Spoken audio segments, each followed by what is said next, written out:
Oke, kembali lagi di channel saya. Makasih buat kalian yang sudah mengklik video ini ya. Kali ini terkait kader PDIP yang hampir mewek dibuat Bang Adi Prayitno terkait pemecatan Pak Jokowi. Kita lihat ya gimana videonya. Sebelum kita ke video, bantu subscribe dulu channel saya yang belum subscribe.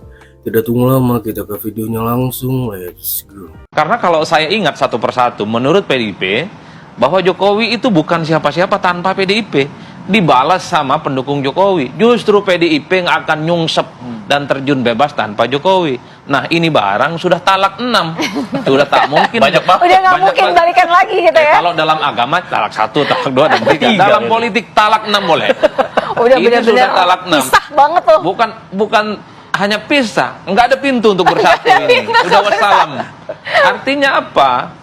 Kan ini semacam tantangan uji materi bahwa Jokowi yang menurut para pendukungnya kuat, approval ratingnya tinggi, apakah dengan partai politik yang baru itu bisa mengalahkan dan kompetitif dengan partai-partai politik yang lain? Mungkinkah Ini yang saya itu kira terjadi? semacam, kalau kita sebagai sebuah tradisi politik yang bagus, ini penting.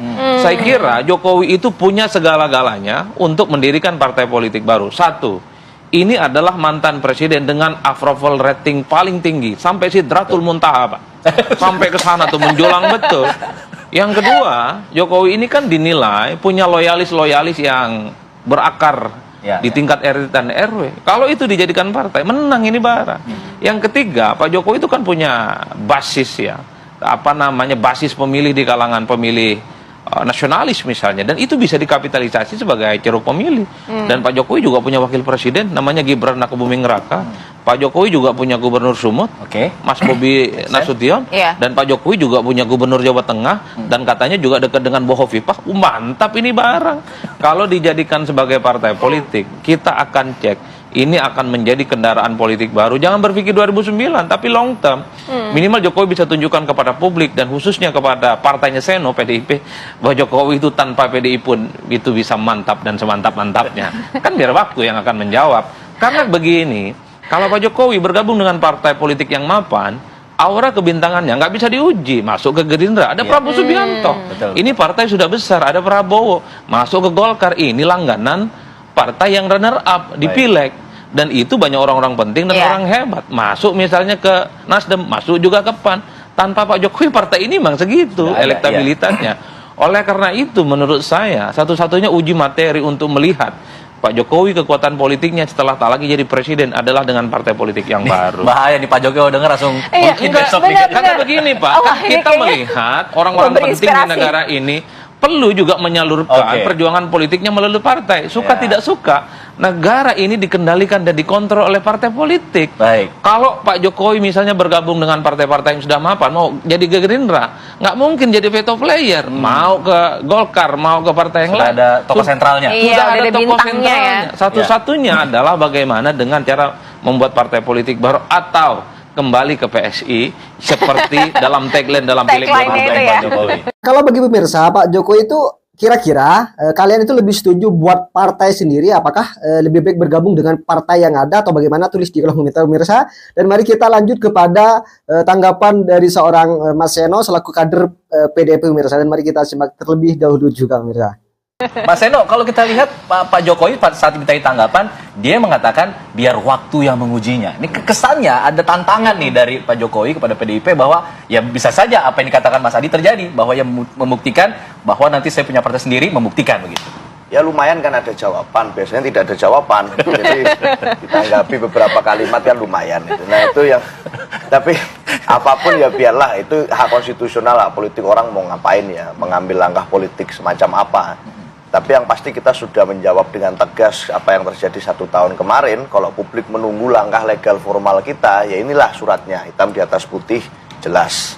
Nah dalam posisi itu tentu saja kemarin juga satu simbol yang penting yang kita sampaikan, bahwa pada saat pengumuman pemecatan 27 kader itu yang memberikan keterangan adalah para ketua DPD, seluruh ketua DPD partai di seluruh Indonesia yang mencerminkan suara dari arus bawah. Artinya sudah cukup lama. Satu suara semuanya menginginkan ya, itu satu suara solid, semuanya mengalami keresahan yang sama bahwa tidak boleh ada kader yang mengkhianati cita-cita partai. dan itu berlaku untuk siapa saja tanpa terkecuali. Nah, artinya segala konsekuensi, segala resiko yang akan dihadapi jika ada misalnya reaksi balik, ya tentu seluruh kader yang sudah mengumumkan ini keputusan bersama. Kalau suara dari seluruh daerah, satu suara dengan PDI Perjuangan secara keseluruhan ya, artinya begini, itu menyatakan bahwa selama ini Joko Widodo tidak ada kontribusinya di dalam partai PDI Perjuangan? Ya, pertanyaan itu kan sama saja dengan sebaliknya juga. Apakah kita juga tidak kemudian berkontribusi dalam perjalanan politik Pak Jokowi? Sama saja. Ini kan persoalan sejarah yang saling mutualisme. Nah, dalam konteks itu tetapi orang bisa berubah dengan adanya waktu. Dan itu kami dengan berbesar hati kami meminta maaf pada saat rakernas.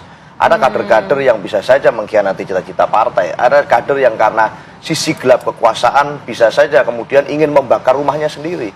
Nah, ini dalam praktek-prakteknya terjadi. Maka dari hal itu tentu saja kita ingin mengatakan bahwa pada saat di satu titik enough is enough, tidak bisa diteruskan ambisi seperti itu. Ini yang kami lakukan kemarin dengan memberikan sanksi pemecatan.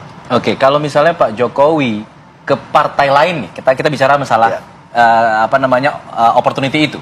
Pak Jokowi ke partai lain, apa yang bisa Anda beri saran untuk partai itu? Ada mantan kader Anda yang Anda anggap melakukan pelanggaran bajak begitu masuk ke partai lain. Apa yang bisa Anda sarankan? Bang Bestari siap-siap nyatet nih kayaknya nih. Ya, saya nggak banyak ya, tetapi beliau punya track record pernah ingin membakar rumahnya sendiri dan sudah berusaha membakar rumahnya sendiri meskipun beliau gagal. Artinya pada saat pileg kita masih maksudnya mau membakar PDIP. Iya, membakar rumahnya sendiri PDI Perjuangan. Ini beliau gagal buat saya. Pada saat pileg kita masih dipercaya rakyat menjadi juara 1. Artinya masih mendapatkan suara terbanyak di parlemen. Lalu pada saat pilkada juga banyak daerah-daerah yang tidak merupakan target kekuasaan, itu malah kita menang di situ. Artinya kemudian di situasi di mana kita ditekan, kita di kuyo-kuyo, kita berusaha diawut-awut kalau istilahnya Bu Mega gitu ya. Itu secara membuktikan di situasi semacam itu dulu PDI Perjuangan malah menguat di era kuda tuli. Nah, sekarang sama ujiannya sama, kita menghadapi situasi kurang lebih seperti itu, tetapi itu menggambarkan tentang karakter seseorang. Pak Jokowi itu kan sudah lama sama PDI Perjuangan. Hampir 25 tahun beliau memanfaatkan dan mendapatkan manfaat gitu dari posisi politik partai. Tapi kalau kemudian beliau melakukan hal semacam ini, artinya bukan tidak mungkin di tempat lain pun juga sama. Itu loh langsung catatan dari Mas Seno, dari Bang Bestari tadi udah dicatat mungkin ya catatan-catatan khusus. Tapi paling tidak Bang Bestari, apa yang menjadi catatan ya dari Nasdem sendiri mengenai sosok Joko Widodo dalam nantinya ketika akan berparpol gitu ya, masuk dalam satu partai politik? Mungkin saja di Nasdem, kalau tadi Bang Bestari bilang belum mengundang atau tidak mengundang gitu ya. Nah ini jangan-jangan ada catatannya apa nih ya, suruh daftar. Ya, saya tidak ingin masuk ke dalam romantisme masa lalu gitu ya. Tapi memang terkadang perlu melihat catatan-catatan agar kita semakin ingat kita sedang ada di mana, berkawan dengan siapa, bahkan juga apa yang kita coba bangun, besarkan, mampukah kita kemudian membuat kontrol yang soft agar apa yang sedang kita pegang itu bisa selamanya berada bersama kita.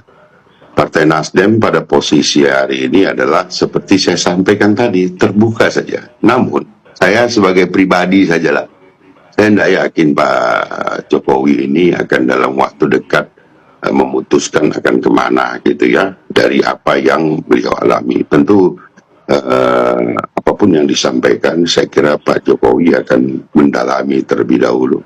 Apa nih? Setelah itu baru mengambil satu keputusan. Apakah akan bergabung partai politik yang mana, atau membuat partai sendiri, atau justru meninggalkan ruang-ruang politik yang cukup bising ini, kan begitu. Beliau sudah masuk masa pensiun, jabatan yang beliau pegang itu adalah satu jabatan yang tertinggi yang ada di Indonesia, 2 periode pula.